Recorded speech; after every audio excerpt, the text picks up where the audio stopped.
आप देख रहे हैं OKY रविश। नमस्कार, मैं रविश कुमार। आज हम आपके लिए एक ऐसी अहम जानकारी लेकर आए हैं जो सीधे तौर पर आपके भविष्य, आपकी कमाई और आपकी सेवानिवृत्ति की सुरक्षा से जुड़ी हुई है। यह खबर सोशल मीडिया पर आग की तरह फैल रही है और हर उस शख्स के लिए महत्वपूर्ण है जो संगठित क्षेत्र में काम करता है या फिर EPFO के सदस्य हैं। तो बिना समय गंवाए आइए जानते हैं कि आखिर यह चर्चा का विषय क्या है। दरअसल बात हो रही है एम्प्लॉय पेंशन स्कीम 1095 यानी EPS 95 में होने वाले एक बड़े और ऐतिहासिक बदलाव की चर्चा जोरों पर है कि इस स्कीम के तहत मान्य बेसिक वेतन की सीमा जो फिलहाल 15,000 निर्धारित है, आज 95 की बात शानदार से दौरों पर है। इस 95 में संवाद दो शानदार बात कीगी के बीच 25,000 कर दिया जाएगा। इस एक बदलाव का असर आपकी हर महीने की बचत और आखिरकार आपकी पेंशन पर पड़ने वाला है। अभी जहां हर महीने पेंशन फंड में 1,250 जमा होते हैं, प्रस्तावित बदलाव के बाद यह रकम बढ़कर 283 हो जाएगी। यानी हर महीने आपके पेंशन फंड में 3,000 के करीब 833 अतिरिक्त जमा होंगे। यह सिर्फ आंकड़ों का खेल नहीं है, यह आपके सुनहरे कल की नींव मजबूत करने जैसा है। इसलिए इस रिपोर्ट को अंत तक जरूर देखें, क्योंकि यहां हर जानकारी आपके काम की है। यह संभावित बदलाव नए साल 2026 में कर्मचारियों के लिए एक बड़ी राहत लेकर आ सकता है। हमारे सूत्रों से मिली जानकारी के अनुसार कर्मचारी भविष्य निधि संगठन यानी EPFO और केंद्रीय श्रम मंत्रालय के बीच एक बार फिर से इस प्रस्ताव पर गहन विचार विमर्श शुरू हो गया है। इस प्रस्ताव में EPS 95 के अंतर्गत बेसिक वेतन की अधिकतम सीमा को 15,000 से बढ़ाकर 25,000 करने का सुझाव दिया गया है। अगर यह प्रस्ताव हरी झंडी दिखा देता है तो इसका सीधा और गहरा असर देश के लगभग 6.5 करोड़ से भी अधिक EPFO सदस्यों पर पड़ेगा। इस ऐतिहासिक बदलाव को EPFO के नए और आधुनिक स्वरूप यानी EPFO 3 के दायरे में शामिल किया जा सकता है।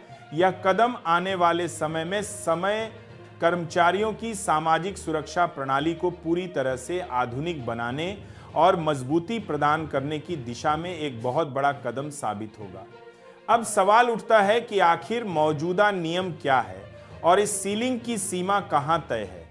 दरअसल इस वक्त जो नियम लागू हैं उनके मुताबिक EPS 95 के तहत पेंशन फंड में होने वाली जमा राशि की गणना बेसिक वेतन के अधिकतम 15,000 तक ही की जाती है।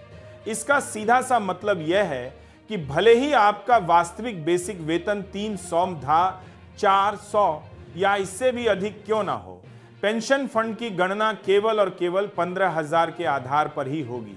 जैसा कि आप सभी जानते हैं, EPF में कर्मचारी और नियोक्ता दोनों मिलकर 121% का योगदान करते हैं। इस कुल 24% योगदान करते हैं में से नियोक्ता के हिस्से का 8.33% हिस्सा सीधे पेंशन फंड में जमा किया जाता है। लेकिन यहाँ एक महत्वपूर्ण बात यह है कि इस हिस्से की गणना भी बेसिक वेतन की 15,000 की सीमा तक ही सीमित है। इसीलिए वर्तमान नियमों के 15 है तहत हर महीने EPS खाते में केवल 1,250 ही जमा हो पाते हैं, जो कि 15,000 के 8.33% के बराबर है। अब अगर यह सीमा बढ़ जाती है तो क्या बदलाव आएंगे? सोचिए, अगर EPFO और श्रम मंत्रालय का यह प्रस्ताव मंजूरी पा जाता है तो बेसिक वेतन की यह सीमा बढ़कर 25,000 हो जाएगी। इस स्थिति में अब EPS में योगदान की गणना 25,000 के आधार पर की जाएगी। 8.33% की दर से गणना करने पर पेंशन फंड में जमा होने वाली मासिक राशि लगभग 283 बन जाएगी। सरल गणना से समझें तो 25,000 का 8.33% लगभग 283 बनता है। यह आप सभी कर्मचारियों के लिए एक बेहद शानदार और सुखद जानकारी है। यह बदलाव आपके भविष्य की वित्तीय सुरक्षा को एक नई मजबूती देगा। इसे एक स्पष्ट उदाहरण से समझते हैं। मान लीजिए किसी कर्मचारी का मूल वेतन 30,000 है वर्तमान नियमों के तहत कर्मचारी का ईपीएफ योगदान जो कि 12% है, 30/0 का 12% यानी 3,600 होगा। वहीं नियोक्ता का योगदान भी 12% यानी 3,600 का होगा। लेकिन नियोक्ता के इस योगदान में से पेंशन फंड में जाने वाला हिस्सा केवल 15/0 के आधार पर ही गिना जाएगा, जो कि 1,250 है। इस तरह कर्मचारी के ईपीएफ खाते में कुल जमा राशि कर्मचारी का 3,600 और नियोक्ता का 3,600 यानी कुल 7,200 होगी। लेकिन पेंशन फंड में केवल 1,250 ही जाएंगे। अब अगर प्रस्तावित नियम लागू होते हैं और सीमा 25/0 कर दी जाती है तो कर्मचारी का योगदान तो 3,600 ही रहेगा, लेकिन नियोक्ता के योगदान का पेंशन वाला हिस्सा अब 25/0 के आधार पर गिना जाएगा। 25/0 का 8.33% लगभग 283 बनता है। इस तरह कर्मचारी का संपत्ति के कुल फंड योगदान में वृद्धि होगी और पेंशन फंड में हर महीने 833 की अतिरिक्त बचत होगी। यह अतिरिक्त बचत सीधे तौर पर आपकी सेवानिवृत्ति के बाद की पेंशन को प्रभावित करेगी, क्योंकि पेंशन की गणना सेवा के कुल वर्षों, औसत बेसिक वेतन और एक निश्चित फार्मूले पर आधारित होती है। जितना अधिक पेंशन फंड में योगदान होगा, रिटायरमेंट के बाद मिलने वाली मासिक पेंशन की राशि भी उतनी ही अधिक होगी। अब बात करते हैं ईपीएफओ 3 की। आखिर यह है क्या और इसमें यह बदलाव क्यों शामिल हो सकता है?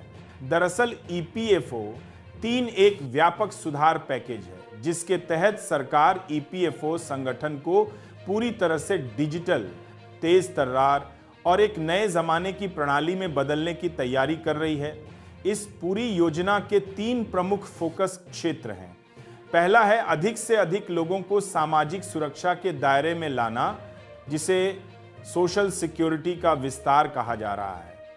दूसरा है एकीकृत अनुपालन पोर्टल, यानी कि प्रोविडेंट फंड, पेंशन और इंश्योरेंस जैसी सभी सेवाओं को एक ही डिजिटल प्लेटफॉर्म पर लाना, ताकि कर्मचारियों और नियोक्ताओं के लिए काम करना आसान हो सके।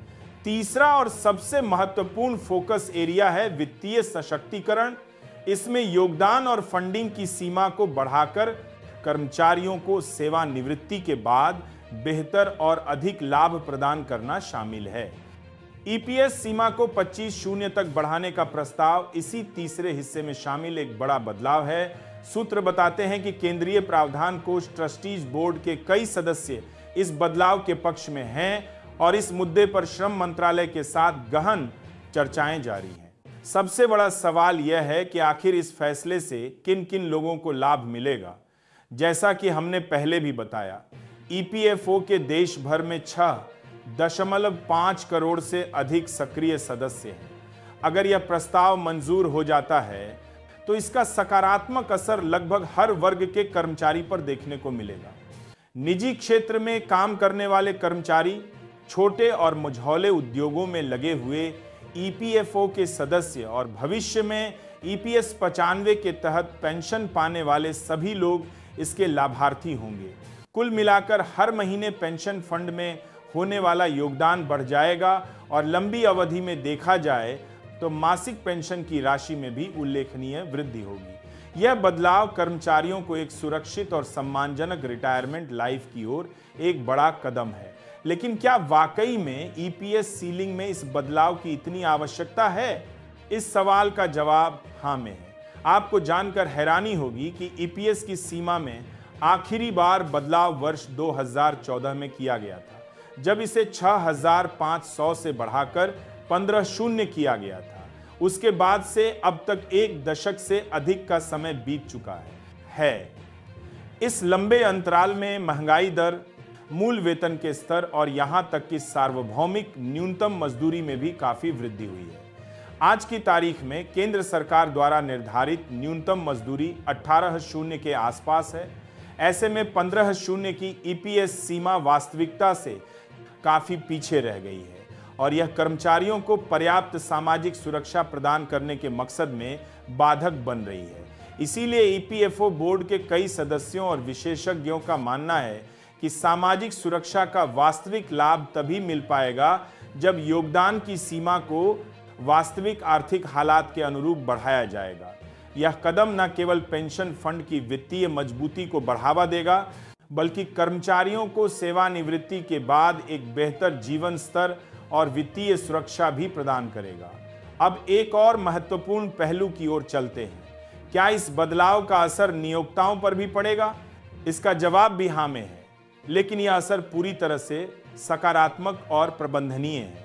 हाँ, नियोक्ताओं को अपने कर्मचारियों के पेंशन फंड में हर महीने लगभग 833 का अतिरिक्त योगदान देना होगा, लेकिन इसके साथ ही इसके कई दीर्घकालिक लाभ भी हैं। जब कर्मचारियों को एक सुरक्षित और बेहतर भविष्य का भरोसा होगा, तो उनकी नौकरी के प्रति संतुष्टि और संगठन के प्रति निष्ठा में वृद्धि होगी।